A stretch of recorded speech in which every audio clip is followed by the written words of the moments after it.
Martes 10 de septiembre de 2024.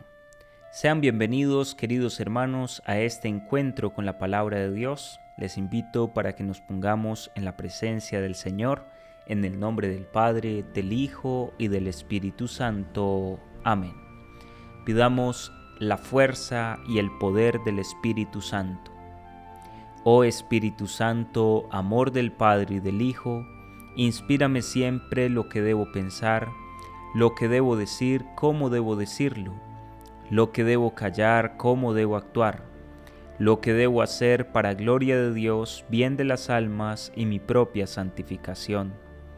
Espíritu Santo, dame agudeza para entender, capacidad para retener, método y facultad para aprender, sutileza para interpretar, gracia y eficacia para hablar.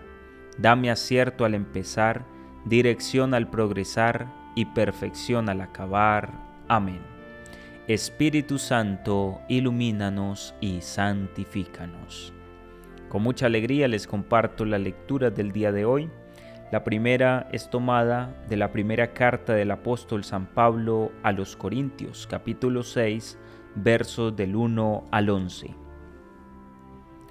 Hermanos, ¿hay alguien entre ustedes que, teniendo un pleito con otro, se atreve a llevarlo a juicio ante los impíos y no ante los santos? ¿Han olvidado que los santos juzgarán el universo? Pues si ustedes van a juzgar al mundo, ¿no estarán a la altura de juzgar minucias? Recuerden que juzgaremos a ángeles, cuanto más asuntos de la vida ordinaria. De manera que para juzgar los asuntos ordinarios dan jurisdicción a gente que en la iglesia no cuenta. ¿No les da vergüenza? ¿Es que no hay entre ustedes ningún entendido que sea capaz de arbitrar entre dos hermanos? No, Señor. Un hermano tiene que estar en pleito con otro y además entre gentiles. Desde cualquier punto de vista ya es un fallo que haya pleitos entre ustedes. ¿No estaría mejor sufrir la injusticia? ¿No estaría mejor dejarse robar? En cambio, son ustedes los injustos y los ladrones, y eso con hermanos de ustedes. ¿No saben que ningún malhechor heredará el reino de Dios? No se hagan ilusiones.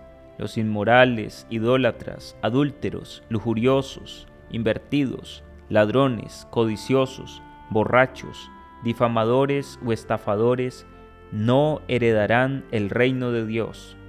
Así eran algunos de ustedes antes. Pero fueron lavados, santificados, justificados en el nombre del Señor Jesucristo y en el Espíritu de nuestro Dios. Palabra de Dios. Te alabamos, Señor. Oremos con el Salmo 149. El Señor ama a su pueblo. Canten al Señor un cántico nuevo.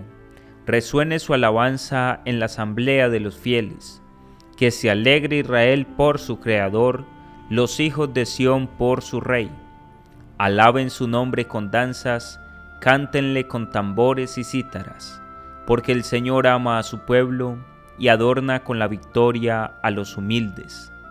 Que los fieles festejen su gloria y canten jubilosos en filas, con vítores a Dios en la boca. Es un honor para todos sus fieles. El Señor ama a su pueblo. El Evangelio del día de hoy es tomado de San Lucas, capítulo 6, versos del 12 al 19.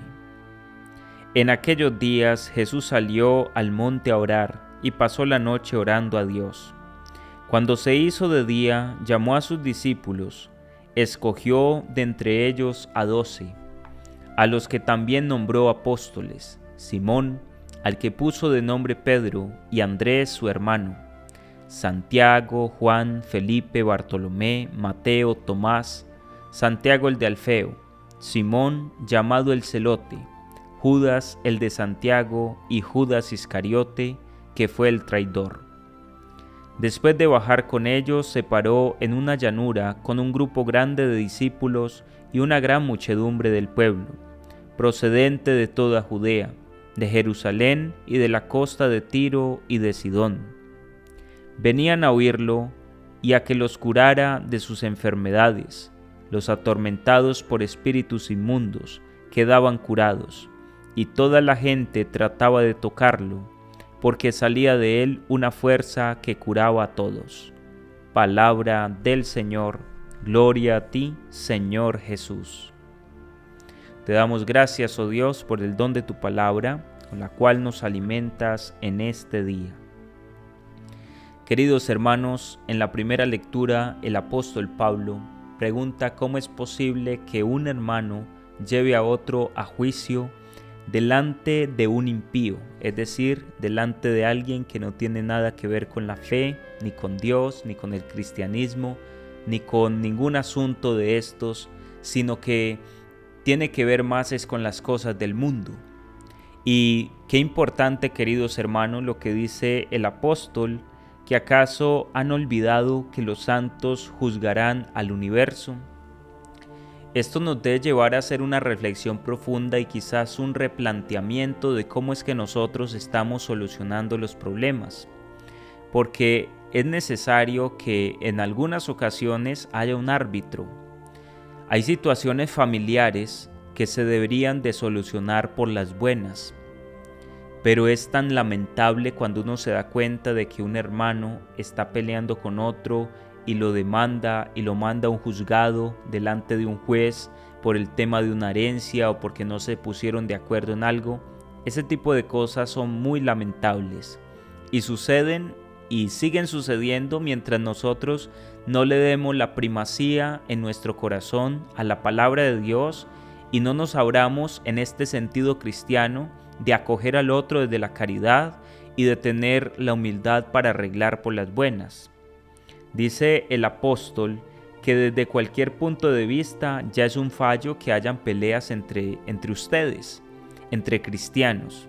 Y esto también nos llama la atención de cómo son a veces las situaciones en medio de las comunidades parroquiales, los grupos, porque a veces pareciera que se deja meter a Satanás como agente divisor. Y es lamentable en una parroquia que un líder espiritual esté peleando con otro y pongan de por medio a otros participantes. Eso es desastroso. Eso no debería pasar en medio de nosotros. Lo que debería pasar en medio de nosotros es el diálogo, la concordia, el sabernos arreglar. Dificultades van a haber siempre, pero ¿cómo las estamos solucionando? Y también, queridos hermanos, tener el crecimiento espiritual para no dejar que ese mal espíritu de divisiones, de envidia se meta en medio de la comunidad, que es tan dañoso y que termina acabando hasta con obras muy grandes de parte de Dios. Ya sabemos que diablo viene precisamente del término diabolos, es decir, el que divide. No podemos dejarnos dividir de Satanás, no podemos permitir que él tome posesión en nuestra casa, en nuestra vida, que acabe el matrimonio, no. Queridos hermanos, porque nosotros fuimos lavados, santificados, justificados en el nombre del Señor Jesucristo y en el Espíritu de nuestro Dios, nos va a decir el apóstol. Por eso debemos de vivir de acuerdo al Evangelio y tener paciencia. En muchos momentos, como dice el apóstol, es mejor sufrir, es mejor que nos roben, es mejor que nos maltraten, a ponernos a vivir en pleito, a vivir en amargura. Nosotros tenemos que madurar en nuestra vida espiritual. A eso nos llama la palabra de Dios en este día. En el Evangelio se habla de cómo fue la elección de los apóstoles. Dice la palabra de Dios que Jesús subió al monte a orar y pasó la noche orando a Dios. Las decisiones más importantes de la vida de Jesús fueron tomadas después de haber realizado largos espacios de oración. La clave del discernimiento para tomar buenas decisiones en nuestra vida es preguntarle al Señor en la oración cuál es su voluntad, qué es lo que Él quiere que nosotros hagamos. A veces somos muy folclóricos, diría yo, porque primero planeamos, tomamos decisiones y luego le llevamos decisiones tomadas al Señor para que Él ponga su mano y bendiga esa decisión que nosotros egoístamente hemos tomado, sin contar con Dios. todo en la vida cristiana debe ser al contrario. Primero preguntarle a Dios cuál es su voluntad y ya luego ahí sí ir a ponerla por escrito, en un proyecto, en un plan de vivienda, en un plan de matrimonio, en un plan de estudios. Pero primero debe estar la oración, no al revés. Señor, bendíceme con esta pareja. Y cuando son cosas que son inviables desde el punto de vista humano, son cosas que desde lejos se ven que eso no viene de Dios, donde no hay discernimiento. Entonces le pedimos a Dios que solucione temas que nosotros mismos nos involucramos, pero que desde el inicio no era la voluntad de Dios. Hay cosas que son fáciles de discernir, pero queremos a veces exigirle a Dios en la oración que bendiga situaciones y proyectos que son inviables ante la voluntad de Él. Por eso que es importante darnos cuenta que Jesús ora antes de tomar decisiones. Y dice que al día siguiente, cuando se hizo de día, ahí sí llamó a sus discípulos y escogió de entre ellos a 12 y los nombra uno por uno. El llamado de Dios es por nombre propio. Y después de bajar con ellos, se paró en una llanura con un grupo grande de discípulos y una gran muchedumbre del pueblo. Es decir, que el Señor empezó a conformar al grupo de aquellos que iban a ayudarle a pastorear al gran rebaño que él iba a obtener por los méritos de su pasión y de su muerte en la cruz. Y dice el Evangelio que venían a oírlo de muchos lugares y la gente se le acercaba para que los curara de tantas enfermedades y de tantas dolencias. Dice que los atormentados por espíritus inmundos quedaban curados y toda la gente trataba de tocarlo porque salía de él una fuerza que los curaba a todos. Si nosotros queremos tocar al Señor, hoy es posible, mis queridos hermanos.